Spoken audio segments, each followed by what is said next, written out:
दो बौद्ध भिक्षुक, जिसमें कि एक कुछ बूढ़ा था व दूसरा जवान, दोनों गांव से भिक्षा मांगकर शाम के समय अपने आश्रम में वापस लौट रहे थे। आश्रम से कुछ पहले ही पहाड़ी में से एक नदी बहती थी। शाम का समय था। एक जवान स्त्री उस नदी के किनारे खड़ी थी। उसे भी नदी पार करना था, लेकिन वो डर रही थी क्योंकि वो नदी की गहराई से अनजान थी। बूढ़ा भिक्षुक आगे आगे चल रहा था।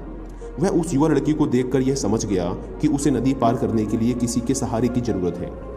बूढ़े भिक्षु का मन हुआ कि उसे हाथ से सहारा देकर नदी पार करा दे, लेकिन स्त्री को सहारा देने के ख्याल मात्र से ही उसके अंदर वर्षों की दबी हुई वासना एकदम खड़ी हो गई। स्त्री के हाथ को छूने की कल्पना मात्र से उसकी नस नस में, रग रग में मानो बिजली दौड़ने लगी। उसने 30 वर्षों से किसी स्त्री को नहीं छुआ था और अभी छूने के ख्याल मात्र से ही सारे प्राण कांपने लगे। एक तरह के बुखार ने उसके सारे व्यक्तित्व को घेर लिया है।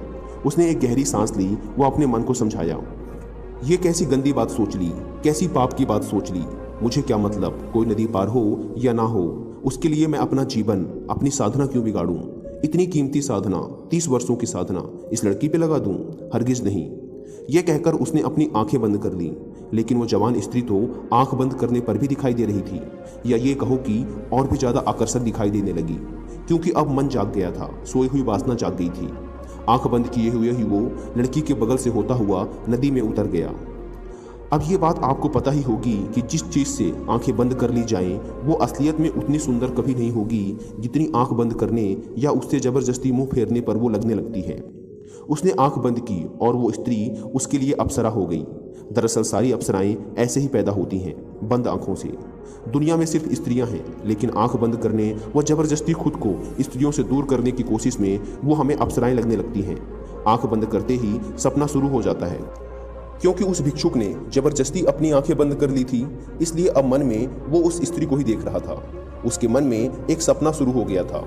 वो स्त्री उसे आकर्षित कर रही थी।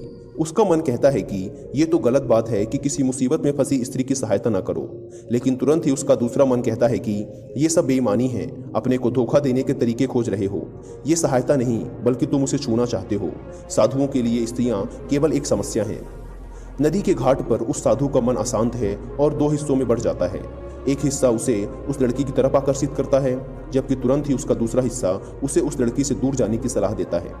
उस बेचारी लड़की को, जो कि वहां पर खड़ी है, उसे कुछ नहीं पता कि उसकी वजह से उस साधु के मन में क्या द्वंद्व उत्पन्न हो गया है, क्या भेदभाव चल रहा है उसके दिमाग में। वो तो बस वहां खड़ी है किसी के इंतजार में, जो कि उसे सहायता देकर नदी पार करा दे।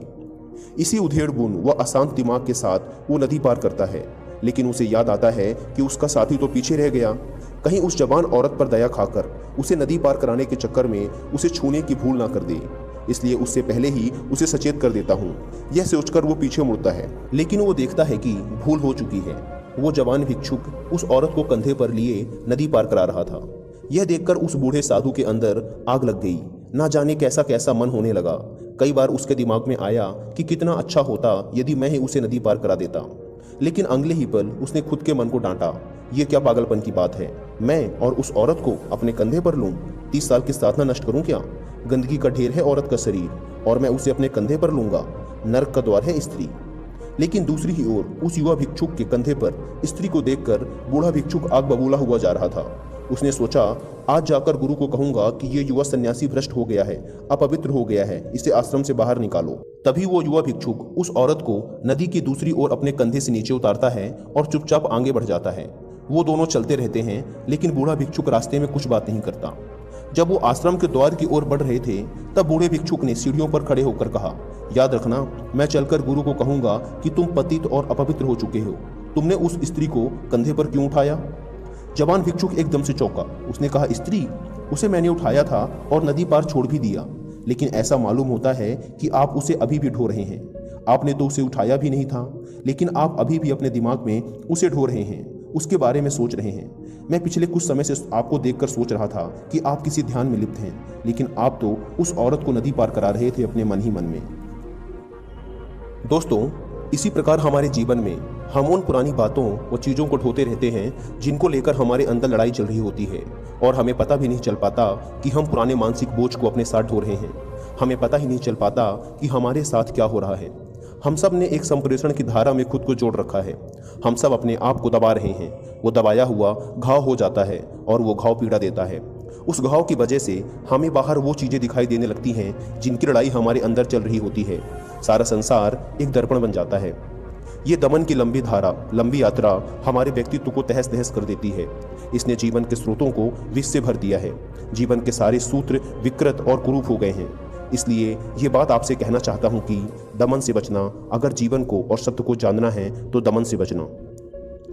क्योंकि दमन करने वाला इंसान खुद को कभी जान नहीं पाता। वो वहीं रुक जाता है जहां दमन करता है। उसको वहीं ठहरना पड़ता है, क्योंकि जरा सभी ध्यान हटा कि दमन उखड़ जाएगा और जिसको दबाया था वो प्रकट होना शुरू हो जाएगा। अगर आप एक आदमी की छाती पर सवार हो गए हैं तो फिर आप उसको छोड़कर नहीं जा सकते, क्योंकि आप उसे जैसे ही छोड़ेंगे वो आप पर हमला कर देगा। अगर किसी आदमी की छाती पर आप सवार हो गए हैं तो समझ लेना कि जितना आपने उसे दबाया है उससे भी ज़्यादा आप उससे दब गए हैं, क्योंकि आप उसे छोड़कर नहीं जा सकते। मनुष्य जिन चीज़ों को दबा लेता है उन्हीं के साथ बंध जाता है। वो उनको छोड़कर हट नहीं सकता, कहीं जा नहीं सकता। इसलिए खुद के विचारों व भावनाओं को जबरदस्ती दबाने से बचना चाहिए, क्योंकि भावनाएं दबाकर आप दूसरों के सामने दिखावा तो कर सकते हैं, लेकिन आपके अंदर एक बवंडर, एक कलह उत्पन्न हो जाएगी और ये आपके अंदर अशांति व हीन भावना को पैदा करेगी। इसलिए यदि आप खुश रहना चाहते हो तो वर्तमान में जियो, पुरानी बातों को भूल जाओ, जैसे हो वैसे रहो। दूसरों के सामने अच्छा बनने के लिए खुद को मत दबाओ, क्योंकि आप जैसे हो वैसे ही अच्छे हो।